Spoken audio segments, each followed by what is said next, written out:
휴일에도 주님을 아름답게 찬양해 주신 샬롬 찬양에 참 감사드립니다. 그리고 또 이 휴일에도 주님을 기억하며 이 자리에 나오신 우리 모두에게 오늘 이 시간 주님의 평화와 소망이 가득하기를 소망합니다. 예수님께서 부활하신 날 예수님을 따르던 여인들이 예수님의 무덤을 찾아갑니다. 여인들은 예수님의 시신이 없어진 무덤 앞에서 예수님께서 부활하셨다는 천사의 이야기를 듣게 되지요. 여인들이 예수님의 제자들에게 돌아와서 이를 이야기하지만 예수님의 제자들은 이를 믿어주지 않습니다. 그리고 그날 예수님의 제자들 가운데 두 사람이 예루살렘에서 그들의 집 엠마오로 떠납니다. 엠마오는 따뜻한 샘물이라는 뜻을 가진 지명으로 예루살렘에서 약 30리, 즉 11.2km에 떨어진 위치로 추정이 되는데요. 학자들은 4개의 지역을 엠마오로 추정하고 있지만 이에 대한 고증된 자료가 없어서 정확한 위치는 확인되고 있지 않습니다. 비록 그들이 그들의 집 엠마오로 발길을 돌렸다 하더라도 그들이 품었던 소망, 그들이 가졌던 꿈을 쉽게 버리지는 못했습니다. 그들은 예수님의 죽음으로 그들이 꿈꾸었던 이스라엘의 독립에 실패하면서 좌절하고 슬퍼합니다. 그들은 집에 가는 동안 예수님께서 함께했던 그 시간들과 마지막 여인들에게 들려준 빈 무덤 이야기를 계속 나누면서 길을 걷게 됩니다. 그때 예수님께서 그들에게 다가와 그들과 함께 그 길을 걸으십니다. 그러나 이 2명의 제자들은 예수님께서 그들 옆에 걷고 계시지만 그가 예수님인지 깨닫지 못합니다. 그 이유에 대해 16절, 오늘 본문 누가복음 24장 16절에서 말하고 있는데요. 우리 함께 16절을 읽어보도록 하겠습니다. 시작. 그들의 눈이 가려져서 그인 줄 알아보지 못하거늘. 아멘. 16절에 가리워져서라고 번역된 헬라어 단어 에크라룬토는 억제하다라는 뜻을 가진 동사인데요. 즉, 이 본문을 직역하면 그들의 눈이 그들 알아보지 못하게 계속 억제되어 있다라고 번역할 수가 있습니다. 이들은 유월절 축제에 참여하기 위해서 예수님과 함께 예루살렘 성을 들어갔던 사람들입니다. 그러나 그들은 뜻하지 않은 예수님의 죽음으로 인해서 모든 것이 다 끝났다라고 생각합니다. 이후 이 2 제자와 예수님과의 그 대화 속에서 확인할 수 있지만 아직 그들은 예수님의 부활을 확신하지 못하는데요. 그런 그들이 부활하신 예수님을 본다는 것은 단순히 시각적으로 예수님을 알아본다는 것을 넘어서는 문제입니다. 마음의 준비가 없이는 바로 앞에 부활하신 예수님이 계셔도 믿을 수 없는 것이지요. 믿음이 있는 눈으로는 오랜 시간 동안, 믿음이 없는 눈으로는 오랜 시간 동안 자신과 함께했던 예수님을 인지할 수 없음을 보여주고 있습니다. 결국 그들은 부활하신 예수님을 만났지만 예수님의 죽음이 어떤 의미인지 알지 못했던, 그리고 예수님의 부활을 믿지 못했던 이 2 제자들은 영적인 눈이 가리워진 상태에서 바로 옆에 있는 예수님을 알아보지 못합니다. 예수님께서 지금까지 그 2 제자들이 이렇게 나누었던 대화를 궁금해하시면서 그 대화에 참여하고 계십니다. 그때 제자들은 그곳에서 침통한 표정으로 그 자리에서 걸음을 멈추는데요. 누가는 이 제자가 누구인지 이때 밝힙니다. 한번 18절을 한번 함께 읽어보겠습니다. 누가복음 24장 18절입니다. 시작. 그 한 사람인 글로바라 하는 자가 이르되 당신이 예루살렘에 체류하면서도 요즘 거기서 된 일을 혼자만 알지 못하느냐. 아멘. 누가는 엠마오로 가던 2 제자 중 한 명이 글로바라고 말을 하고 있습니다. 이 사람이 누구인지에 대해서 학자들의 의견이 분분한데요. 글로바에 대해서 가장 인정받고 있는 주장은 요한복음 19장 25절에 예수님의 십자가의 밑에서 어머니 마리아와 함께 예수님의 곁을 지켰던 마리아의 남편, 그리고 마태복음 7장 27장 56절과 마가복음 15장 40절에 설명되어 있는 작은 야고보와 요새의 아버지로 추정이 됩니다. 그렇다면 엠마오의 두 제자 중 한 명이 글로바라 한다면 다른 한 사람은 이 예수님의 십자가 곁에서 예수님을 바라보고 있었던 또 한 명의 제자, 글로바의 아내 마리아라고 추정할 수 있습니다. 비록 이들은 12명의 제자는 아니었지만 예수님의 가장 가까운 곳에서 예수님을 따랐던 것으로 보이며, 부부가 함께 예수님을 따랐다라는 것은 가족과 거처를 모두 다 내려놓고 자신의 모든 것들을 걸고 지금까지 예수님을 따랐던 것으로 생각해 볼 수 있습니다. 그러니 그들은 가장 가까이 지냈던 스승의 죽음이 얼마나 충격적이었겠습니까? 그동안 자신들의 모든 것을 걸고 예수님을 따랐던 시간도, 자신이 바랬던 이스라엘의 독립도 아무것도 이루지 못한 채 그렇게 슬픔과 실망을 가지고 집으로 가는 길을 걷고 있습니다. 그 슬픔에, 그 실망에 정작 그들에게 다가오신 예수님을 알아보지 못한 채 말입니다. 오히려 예수님께서 예수님의 이야기를 알지 못한다고 타박을 당하고 계십니다.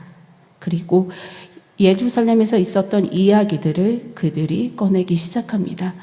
오늘 본문이 28절부터 시작되는데 사실 엠마오 이야기는 오늘 이제 13절부터 시작이 되거든요. 그래서 오늘 이 예수님과 제자들이 하고 있는 내용들을 저하고 지금부터 한 절씩 한번 교독해 보시겠습니다. 누가복음 24장 19절에서 24절입니다. 누가복음 24장 19절에서 24절을 저하고 한 절씩 교독하시겠습니다. 이르시되 무슨 일이냐 이르되 나사렛 예수의 일이니 그는 하나님과 모든 백성 앞에서 말과 일에 능하신 선지자이거늘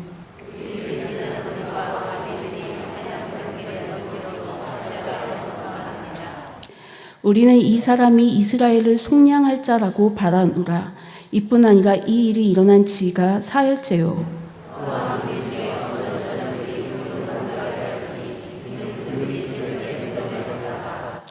그의 시체는 보지 못하고 와서 그가 살아나셨다 하는 천사들의 나타남을 보았다 함이라. 사람이 무덤에 가 과연 여자들이 말한 바 같음을 보았으나 예수는 보지 못하여 하거늘. 아멘. 이 대화를 통해 그들의 영적인 눈이 어두웠던 것은 이들이 지금까지 예수님께서 말씀하신 하나님의 구원과 예수님의 부활이 무엇을 의미하는지 아직도 제대로 이해하지 못함을 알 수 있습니다. 19절에 예수님을 능하신 선지자로 여기며 21절에 예수님에 관하여 이스라엘을 속량할 자라고 바랐노라 라고 말합니다. 이를 통해 그들은 그동안 예수님의 말씀을 배우고 듣고 선포하였음에도 불구하고 예수님이 이 세상을 구원할 메시아가 아닌 자신의 나라 이스라엘의 독립을 이루어줄 그들의 소망의 대리자로 생각하였음을 볼 수 있습니다. 그리고 부활을 전한 여인들의 이야기에 의아해하며 모든 것이 끝났다고 생각하며 돌아가는 이 고향길에서 자신들의 앞에 바로 나타나신 예수님을 인지하지 못한 채 예수님의 부활도 예수님의 말씀도 믿지 못하는 어리석음을 보입니다. 이들의 이 고백을 들으신 예수님께서 그들을 향하여 미련하고 선지자들이 말한 모든 것들을 마음에 더디 믿는 자여 말씀하시며 책망하십니다. 여기서 미련하다라고 번역된 아노이의 토이는 정신이 없는 또는 이해하지 못하는 의미를 뜻하는 형용사인데요. 예수님께서는 십자가에 처형 모든 것이 끝났다라고 생각하는 이 두 사람의 생각이 크게 잘못되었다라고 지적하십니다. 또한 더디로 번역된 헬라어 브라데미스는 우둔하고 이해나 행동이 느린 것을 나타내는 뜻을 가진 단어인데요. 예수님께서는 이 제자들에게 선지자의 말한 모든 것을 믿는데 신속하지 못함을 준엄하게 책망하고 계십니다. 사실 예수님께서는 공생애 동안 자신의 고난과 죽음 그리고 부활에 대해 구약 예언의 성취로 이루어질 것이라는 점을 누누이 제자들에게 가르치셨습니다. 그럼에도 불구하고 그들은 예수님의 가르침은커녕 그가 그 권위로 보편적으로 여겨졌던 구약의 예언까지 바르게 믿지 못하였습니다.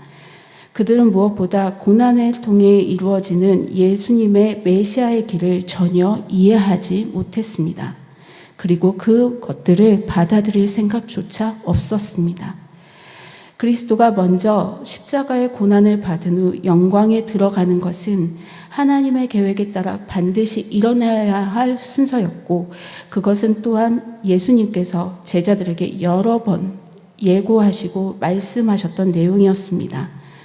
예수님은 이제 그들에게 다시 한번 모세와 모든 선지자가 말씀했던 그 성경 전체에 자기에 관하여 쓴 것을 설명해 주시며 그들에게 다시금 믿음을 가지고 이 상황을 바라볼 수 있는 기회를 허락하십니다. 이러한 이야기가 무르익을 때쯤 제자들과 예수님은 엠마오에 이릅니다. 예수님께서 더 먼 곳으로 가시려고 하자 엠마오의 이 두 제자들은 예수님을 자신의 집에 유하기를 강하게 요청하는데요. 이는 제자들이 잘 지적하고 있는 대로 날이 저물어서 더 이상 여행을 하기가 곤란했기 때문이었을 것이고요. 둘째는 엠마오로 내려가는 동안 예수님과 나누었던 대화 속에서 충격과 의문으로 방황하던 그들의 마음에 무언가 다른 것이 생겼기 때문이었을 것입니다. 성경의 이야기를 들으면 어쩌면 그들은 다 끝났고 그 시점에서 어쩌면 다 끝난 것이 아니다. 어쩌면 예수님의 부활과 죽음이 자신이 생각한 상황이 아니다라는 생각이 들었을지도 모릅니다. 그렇게 제자들에게 초대된 예수님은 이어진 식사 속에서 식탁의 주인이 되셔서 그들에게 빵과 잔을 나누십니다. 사실 그들은 예수님의 12명의 제자가 아니었기 때문에 예수님의 마지막 만찬이 어떤 의미인지 알지 못합니다. 그러나 예수님께서 그들과 식탁의 교제를 나누실 때 비로소 그들과 함께 하신 분이 예수님임을 알아차립니다. 그 장면이 오늘 본문 31절에 나오는데요. 함께 31절을 읽어보도록 하겠습니다. 시작. 그들의 눈이 밝아져 그인 줄 알아보더니 예수는 그들에게 보이지 아니하시는지라. 아멘. 예수님과 식탁의 교제를 나누던 그때 가리워졌던 그들의 눈이 밝아져 그들이 예수님이 누구신지를 정확하게 알아봅니다. 여기서 알아보더니라고 번역된 에페크 노사는 충분히 알다, 완전히 알다라는 뜻을 의미하는 단어로 눈을 뜬 제자들이 또렷하게 예수님의 모습을 알아봅니다. 그런데 예수님을 알아보자 예수님께서 그 자리에서 사라지십니다. 이제 예수님은 그들 눈 앞에 계시지 않습니다. 정작 예수님께서 그들의 눈에 보일 때는 그들이 예수님을 인지하지 못하였는데, 예수님의 부활을 믿지 못하였는데, 지금 그들의 눈에 보이지 않을 때 오히려 이 제자들이 예수님의 말씀과 예수님의 부활을 확신하는 모습을 보입니다. 그리고 지금까지 예수님과의 만남, 예수님과의 대화, 예수님께서 말씀해 주신 성경의 가르침, 그리고 예수님과 나눈 빵과 잔을 되돌아보며 그들의 마음에 변화가 있다는 것을 깨닫게 됩니다. 함께 본문 32절을 읽어보겠습니다. 누가복음 24장 32절입니다. 시작. 그들이 서로 말하되 길에서 우리에게 말씀하시고 우리에게 성경을 풀어주실 때에 우리 속에 몸이 뜨겁지 아니하더냐 하고. 사실 상황은 하나도 변하지 않았습니다. 그들이 엠마오로 떠나는 시점과 다시 예루살렘으로 돌아가는 이 하루 동안 달라진 것은 아무것도 없습니다. 예루살렘에서 예수님이 죽으셨고 예루살렘 안에 있는 예수님을 따르던 사람들은 여전히 생명의 위협 속에 있습니다. 예수님께서 부활하셨지만 예수님을 따랐던 사람들은 예수님의 죽음의 충격 속에서 아직 예수님의 부활을 믿지 못한 채 이 상황에서 도저히 무엇을 해야 하나 고민하며 방황 속에 있습니다. 그러나 엠마오의 이 두 제자는 예수님을 만나고 예수님의 말씀을 듣고 나서야 그들의 마음이 변하였고 그들의 믿음이 변하였습니다. 예수님의 말씀이 그들을 향해 오신 부활하신 예수님의 만남을 통해 다 끝났다고 여겼던 그들의 마음도 그들의 시각도 그들의 잘못된 생각이었음을 알게 합니다. 그들은 밤에 유하기 위해 엠마오에 왔지만 그들의 계획은 더 이상 적절하지 않습니다. 그들은 예루살렘으로 돌아가 이 좋은 소식을 전해야겠다, 함께 나누어야겠다는 생각에 발걸음을 옮깁니다. 좌절과 실패의 예루살렘에서 떠나던 두 제자가 부활하신 예수님을 만난 후 여행의 방향을 돌려 그 예루살렘으로 돌아갑니다. 모든 것을 다 포기하고 엠마오를 향해 실망과 좌절로 걸었던 그 길이 이제 예수님의 부활 안에서 그 소망을 품고 예루살렘으로 돌아가는 믿음의 길이 됩니다. 예수님에 의해 보냄을 받은 것은 아니었지만 하나님의 소망의 말씀과 부활하신 예수님과의 만남을 통해 그들의 마음과 발걸음을 돌렸고 다 포기했던, 다 끝났다고 생각했던 예루살렘에서 다시 부활하신 예수님을 전하는 증인의 삶을 살아가게 됩니다.